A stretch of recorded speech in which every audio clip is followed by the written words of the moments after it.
Just before we get to some of the other topics, I went to that Flex Road thing, and they are going to have major construction on the Borman for 3.5 years. How's that going to affect Hammond? Well, I mean, obviously, anytime they work on the Borman, it affects Hammond greatly because all the traffic that avoids the Borman ends up traveling through our city on roads like 173rd, 165th, 169th. I know it affects Munster and Highland in the same manner on Ridge Road, Gary, I guess, as well. So anytime that's happening, I got the packet. I didn't go to the presentation like you did, but I got the packet, and it's interesting what they're doing. They're going to have certain lanes that are flex. They can go both directions depending on the flow of traffic, and they also have status boards above each lane so that if there's a wreck, they can tell you way before you get there to move lanes and stuff like that. It looks like a pretty big expansion. And it also, this whole debate about toll roads, Jim, that's what I was thinking about when I got that packet. I was looking at how easy it would be to convert that into a toll road, the way they're making all the signs above the lane and all that. They could easily turn that into, the tolling where it just hits you as you drive underneath it, if they're going that direction. Well, they had roughly, 12 people from NDOT there, and one of the tow trucks, I think it was the guy from WAFCO Towing, said, well, it looks like you could just hang something there and toll everybody.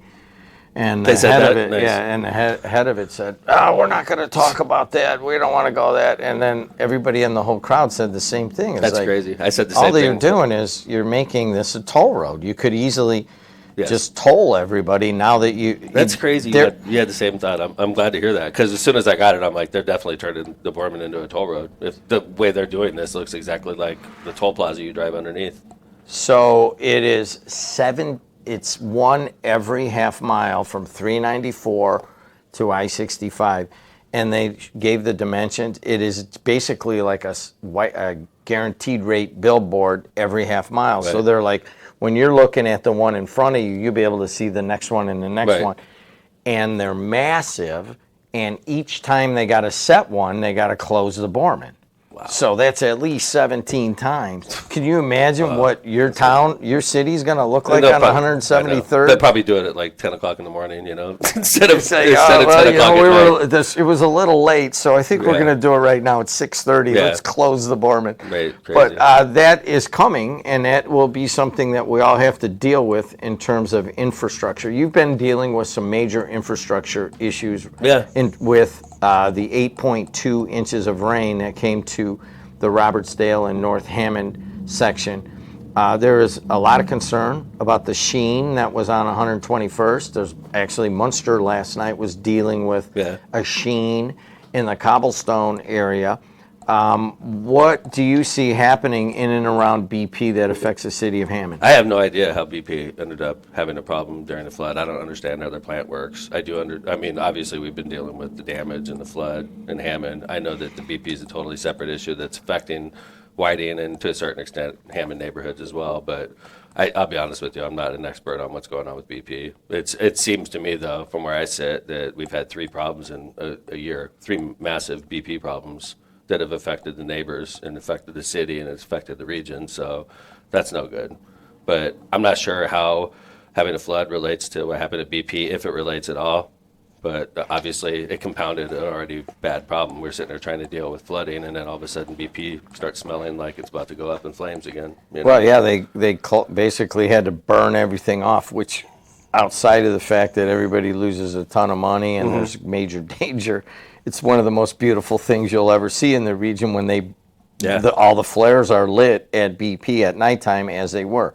So we got all this rain, and where was the worst part of flooding in Hammond? Probably North Hammond again. North Hammond got it last time too. If you look at the pattern, it was really concentrated. First off, north of the Borman, Hammond, Whiting, East Chicago, Gary got it the worst. So you talk to Highland, Griffith, they didn't nearly get it as bad as we did. So it was a storm that stayed along the lake and went across. I was at Wrigley on the doubleheader. We were supposed to be at the second game, and it got called. And we went up, got to the game. It was a 7 o'clock game, and it started raining at that time. It was a monsoon in Chicago, and the storm was coming our way. So we drove home in a monsoon, and I got here about 10 minutes before the storm hit, and we knew because we'd just driven out of it. It's like we were going to get nailed in the region, and it was just as bad as it was in Chicago. And we got 5 inches of rain that night. 5 inches, Jim. I don't know if we got 5 inches of rain all summer. We got it overnight, and we had 3 inches. If you remember, we had a summer concert series on Saturday that got rained out. So it started raining on Saturday to Sunday, and we got 3 inches of rain there. So we were sopped already. So we get 8 inches of rain basically in 2 days. And obviously it led to catastrophe. It was just too much water. So we put out a post. I knew going to bed Monday night we were going to have problems. We were already flooding, and we had about 6 hours of rain in front of us still. So I was just like, I'm going to get my ass kicked. I'm going to get my butt kicked tomorrow. That's not a word. The mayor has a podcast called Left of Center Podcast. By the way, hold that wire for a second, will you? It's kind of rattling. There you go. Sure. And you can get it, and on the internet. And he can swear on that, and often does, like the sailor that he is. But we've trained each other well that when you walk through those doors, Yeah, that wasn't bad. You have never left an F-bomb here. Last show I said a bad word. It was the S word, but Yes. I was like, that was the worst I've ever Yes. done on JED. Yeah, and it's kind of surprising because I know. in normal conversation, Oh, yeah. you may resort to vulgarities Oh, at yeah. times. I mean, Often. that is kind of learned on a ship or a submarine, Yeah. I'm sure, and it's hard to bring that out. But please When I don't talk- do it No, now I agree, because I I don't agree. want any fines. But you know what? Yeah. When I talk to kids, I'm always good too. There's a switch in my head that gets turned off. But anyway, so I go to bed Monday night, and I knew it was going to be a bad day Tuesday. And when we woke up, the rain had finally stopped at that point. And I just immediately, I get fact sheets after every storm. I get fact sheets after a murder. I asked for the fact sheet that morning, and I got it, and it was devastating. And I basically just put it right out. I cleaned it up a little, put it out on social media. I think last time I checked, it was over 100,000 people saw that post, which is awesome. I love it when we get a good post like that because it was factual, and it said, hey, we did everything we could. Like, everybody was working, every pump was turned on, everything was operating at peak efficiency. It's like we had too much rain. It hit us all at once. We were already sopped. We got 5 inches overnight. We didn't have 5 inches all summer, and we get it on one day. You can't. By the way, if you look at that map also, Jim, keep in mind the Hammond Sanitary District that processes our rainwater, our communities are Whiting, Hammond, Highland, Munster, and Griffith. Almost everybody in our service territory got slammed by that storm. And all the water that's getting slammed into that service territory comes to one place, the Hammond Sanitary District. So we had the whole service territory get hit all at once. All that water comes rushing into Hammond, and our plant is sitting there. It's rated at 70 million gallons. It was doing 170 million gallons overnight, which is basically take the water, put it through our CSO basin on Columbia Avenue, and then ship it right into the river. And that's no good. We're not treating the water. We're literally just trying to get the solids out of the water. And it's better for us. It's a CSO event. We have to report that to the federal government. We have to report that to the state. But we said, fine, we're doing a CSO today. We dumped as much as we could into the CSO basin, and then it just flowed right into the river. So I wouldn't go swimming in Lake Michigan yesterday. I probably wouldn't even go swimming in Lake Michigan today because I'm sure it's might be getting back to normal by now. And if that was happening to us, Chicago was doing the same thing. East Chicago, Whiting overflowed into. That's another thing. Whiting has an overflow basin. This is beautiful, Jim. It overflowed, and I'm sure you heard this, and it blocked the CSX tracks in Whiting. It was literally, they couldn't get trains through. And this is one of the rare times I was really happy that they were calling us up. Hey, CSX is like, hey, we can't move our trains. You guys got to do something about that water. And we're like, we'll get to it. It's the first time in my life I've ever been able to tell a train, hey, relax, dude. We got things going on here, right? But If you guys don't know the backstory, I think the hate mayor that. has come on the air and I think you've exhibited a lot of frustration with the train stopping in Hammond Oh, yeah. and not being able to address it because the trains are kind of written into the laws and they can do pretty much whatever they want across your community. But now they couldn't run that CSX train. So what do you want to tell the people of North Hammond? Well, of Hammond is, if you look at what's going on in the world, these extreme weather events are happening. And we don't have fires in the region. We don't have hurricanes in the region. We get these intense storms, and they're too much for us to handle. It's too much for any plant to handle. That plant is fine. 70 million gallon plant, it works just fine. 364 out of 365 days a year. And then we'll get that storm that's 8 inches over 2 days. There's no plant. We could have had our plant's 70 million gallons. Let's say we changed it to 100 million gallons, which is that's almost a 50% increase in capacity. If we change that plant to 100 million gallons, that would cost hundreds of millions of dollars for us to do that. And so let's say we did that. We made our plant 100 million gallons. We spent hundreds of millions of dollars. Hammond had to increase our rates for all of our customers massively to deal with this 50% increase in capacity at the plant. Let's say we did all that 10 years ago, and we were sitting here in that storm with a 100 million gallon plant. We'd have still flooded. We would have still flooded, Jim. We would have flooded bad. We had twice that coming at us.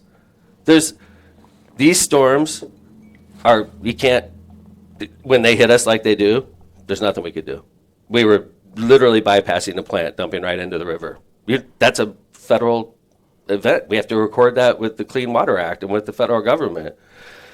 So I flooded I guess it was a while ago now, probably a decade ago, in my basement. And I had a nice finished basement, and I lost everything in there, carpet and everything. I'd never rebuilt it. I was like, because I know, it's like, this is going to happen again. And thankfully, it hasn't happened since then with me, but I stopped developing my basement. And, we all grew up with finished basements, and everybody, that was an extra living room.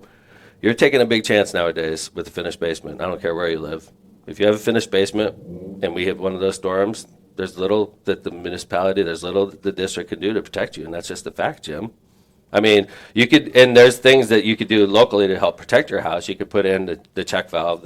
We have a program through the Hammond Sanitary District where they put a backflow preventer in your basement.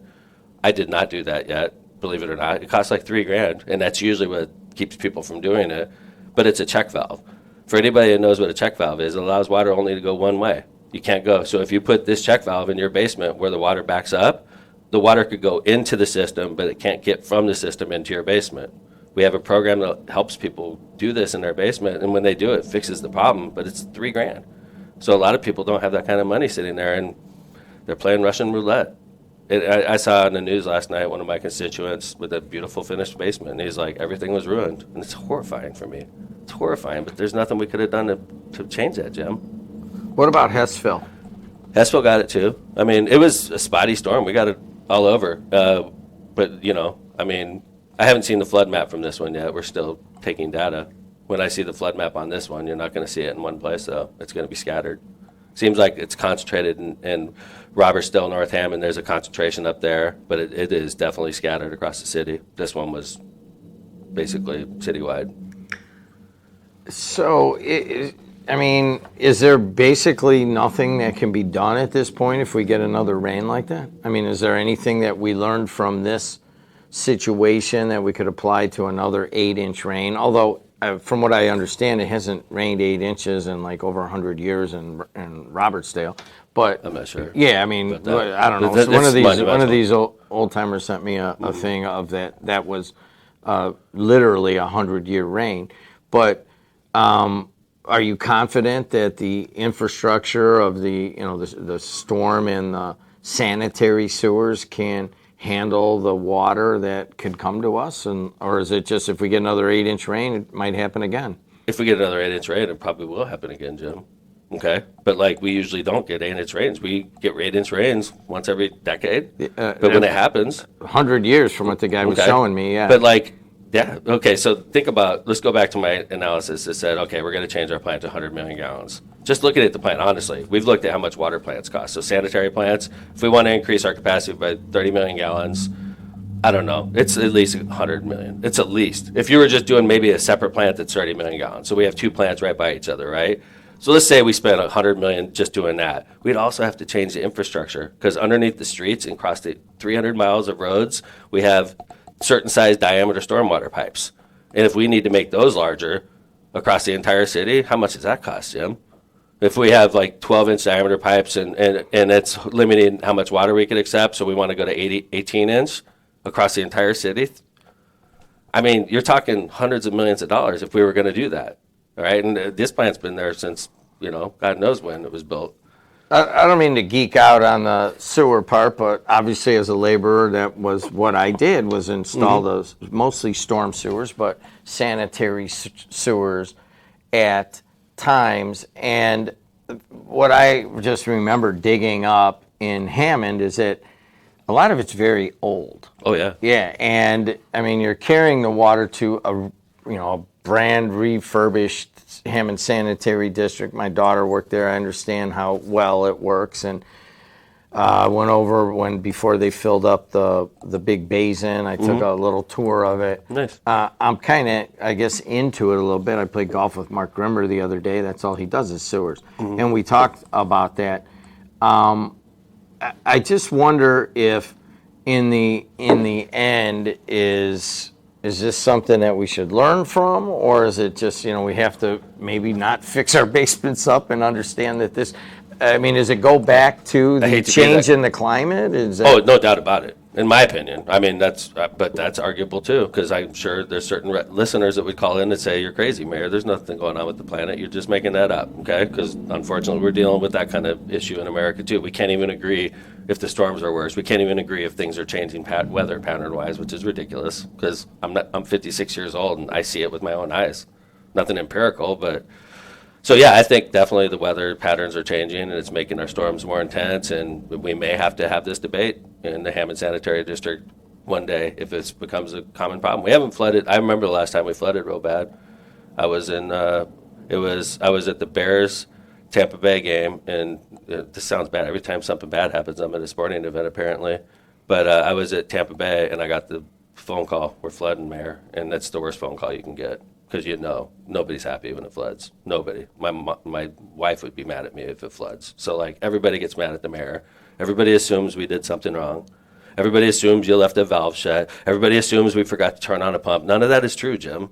Okay, it's all automated. That's actually kind of news, because all these people are like, "Hey, ask the mayor, the guy didn't turn the pumps on." It's so ridiculous. It's the most ridiculous thing, and you hear it every storm, Jim. It's all automated. We're sitting ready right now, and the skies are perfectly clear. We're at the ready. If it suddenly rained 5 inches right now, we'd be ready with every valve open, every pump ready to go. That's how we sit, ready. You think we weren't ready when we knew a 5-inch storm was coming? Of course we were ready. We had everything working to 100% capacity. There's nothing we could have done. So there's two things going on here, and this segment is mostly about water and about rain. One of the things is, it's odd that we're talking about water and excess water and rainwater, because at the same time, water is actually one of our biggest resources right now. In other words, too much water is obviously a problem for everybody, but water from the Hammond Water Department is really in demand from other communities. Oh, yeah. You're making decent money on it, and you can probably give it to more people if they build the pipes. Well, yeah, we are facing a limitation problem. We're actually, in the summertime, we're tapped out. We have a little bit room left, and believe it or not, this is not talked about publicly. Crown Point and Hammond have been talking for the better part of a year now about if we could possibly get Hammond water down to Crown Point.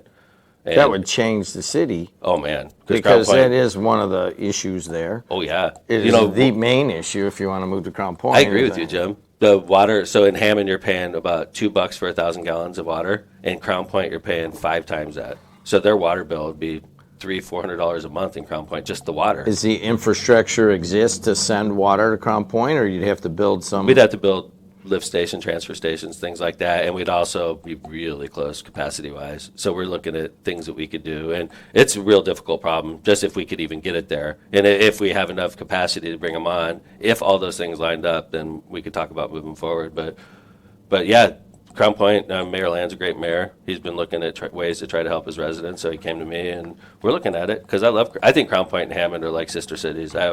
Michigan City too. There's certain cities in the region I feel like Hammond is close to. Crown Point's definitely one of them to me. So is Michigan City. I love Mayor Angie. I love Michigan City. I think it's great. It reminds me a lot of Hammond, So to concentrate on water, it's not just storm water. It's also selling drinking quality water. By the way, you know where I'm going tomorrow?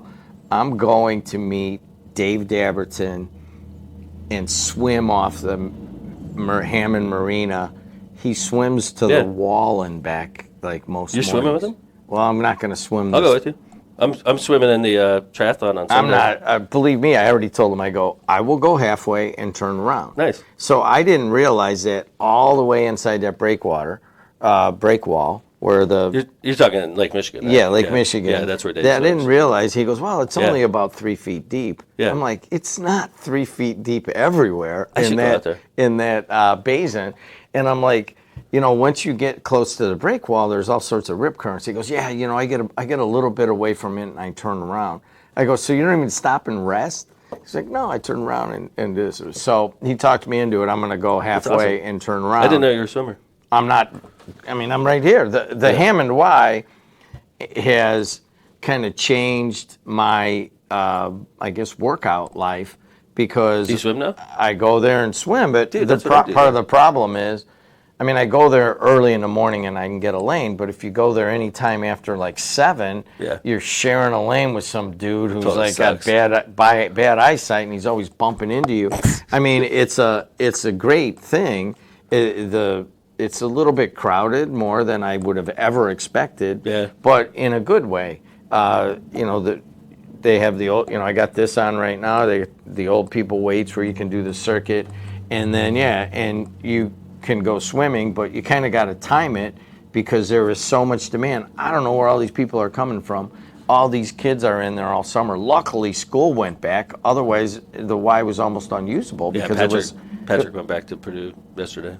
So anyways, now let's talk about that. Do you have anything else you want to address about what happened in Hammond during these recent storms? I think the most important thing I could have done yesterday morning, which is why we put it out, is explain to people that everything was working perfectly. We did everything the way we had to do it, and we just got way too much water. And you're going to have storms like that, unfortunately.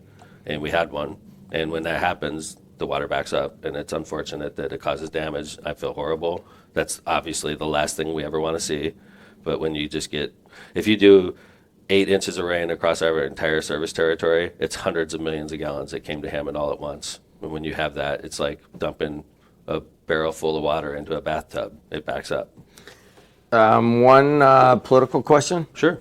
Last night. I'm not offended by political questions. Just don't use the F-bomb when you start talking about it. The Texas legislature basically is approving gerrymandering to get 5 more Republican seats. It looks like the Republican Party wants the next stop to be Indiana, and specifically this district right here to turn this district from Democrat to Republican by redrawing the lines. What's your thoughts on this? I mean, it's cheating, but it is what it is. They could do it. It's illegal. You could do it. It's never been done before, but now we're doing it. It's no good for... I think what we need in D.C. and what we need in Indianapolis is more Republicans and Democrats working together instead of screwing each other over, and this just continues the game. It's not going to be any... Because California is sitting there ready to do it there, too. And then you'll have Illinois thinking about it, and they're going to gerrymander all the Republican reps out of those states. And then I think it's no good, but there's nothing we could do about it. It's not illegal. It's just unethical, in my opinion. I'm not, and you know what's funny, Jim? I think I said this to you last time I was here. I'm not on the roller coaster. This is what America voted for. I'm very content. I'm just sitting here in Hammond trying to do my job, and I'm not riding the national roller coaster. I'm not outraged. I'm not super mad every day. I'm just living my life right now because there's nothing you could do about it. So with me, I think Trump's a big jerk personally. I didn't say what I wanted to say. I think he's a big jerk, but there's nothing I could do about it. So I just sit in Hammond City Hall and I do my job, and I'm going to wait until the next elections. And when we have the next elections, I'm going to do what I do and try to change things. So, what changed in you? There's nothing you could do about it. I'm in therapy, which is nice. I think that helps. I think it helps me deal with the world differently. I've been doing it for about a year now. I think it helps a lot, and I don't know. Maybe that's it. I don't know. Maybe it's me just getting older. I'm a grandpa now. Maybe it's just I just don't want to be outraged all the time. I see all my friends and all these people on social media, and they're just outraged. Everything's an outrage. The Republicans are outraged. The Democrats are outraged. I'm not outraged. I'm just sitting here running Hammond. I'm just trying to live my life, man. And then I'm going to be involved next time the elections come around, I promise you. But right now, there's nothing you can do about it. So I'm just trying to live life and be cool. Listen to the dead. I mean, You got me into the Dead big time, by the way. I was always into the Dead, but you got me bigger into the Dead by giving me tickets to an awesome Chicago concert. That was a long time ago. And that was not a quid pro quo. That No, was no, he then was- he gave me tickets, so Yes. we were I'm even. sorry, on I'm it. not Yeah, trying to bust you yeah, out. but I did Yeah. I gave them to my Mike Forite. Yes, And you gave it to Mike and Forite. It's Mike a very interesting because I'm like, hey, Mike, how'd it go? Oh yeah, I took the mayor. Oh, okay, great. Where'd you park? I parked at 31st Yeah, Street. dude. We walked all the way in, and I'm like, I've done that. Yeah. But I get off at 31st and pull my bike out of the back Yeah, and then that's ride the great. bike in. I That's go, smart. do you know how far that You walk park at is? 31st? You have a... Yeah, because I I was don't talking know. about... My wife knew somebody, and we had some sort of a sticker. Well, you know, 4-8 used to have a place at 31st. Yeah. That's why he parked there, because we would park there because he had his boat there. But you know, 31st Street's a turnaround point for the run this weekend. I have to run from basically Grant Park to 31st Street, turn around, and then go back to Grant Park. And how far is it? Is that the 6 miles? No, the end that's of 6 it. miles. I ran the 13.1, the half marathon. Ouch. And that stretch when they close Lakeshore Drive, you know, oh, this should be beautiful, but it's also the last stretch when you're not in that great a shape to run it. Hey, listen, I asked the mayor to come in, and we talked. He wanted to come in too and talk about the flooding that has been going on in parts of Hammond and parts of the entire Calumet region. Officially, the number was 8.2 inches in 24 hours. One guy sent me some stuff, and evidently that's some sort of record for Robertsdale. And a lot of people are hurting right now, and we understand that. But the news there is that the mayor is saying that, you know, they did what they, it wasn't like somebody forgot to put pumps on or that something was done wrong in the city of Hammond or city of Whiting or anything. It's just too much rain, and that sums up that whole thing. Anything else you want to mention? I mean, no, obviously I feel horrible about what people are experiencing right now. I've experienced myself. Basement backups are no fun. You have to throw all your stuff away. It's just horrifying. It's horrifying for me as mayor. Anytime this happens, it's, you know, anytime there's violent crime, it's a bad day. When there's a flood, it affects so many people. It's just the worst thing that could happen when you're the mayor. I just want you to know I feel horrible. We all feel horrible. But I'm also, there's nobody to blame. Mother Nature. That's who we have to blame. We have to deal with what she throws our way, and she threw a mess our way. So I'm really sorry about everything. Let's end it right there. Thanks a lot for man. coming Good to in. see you.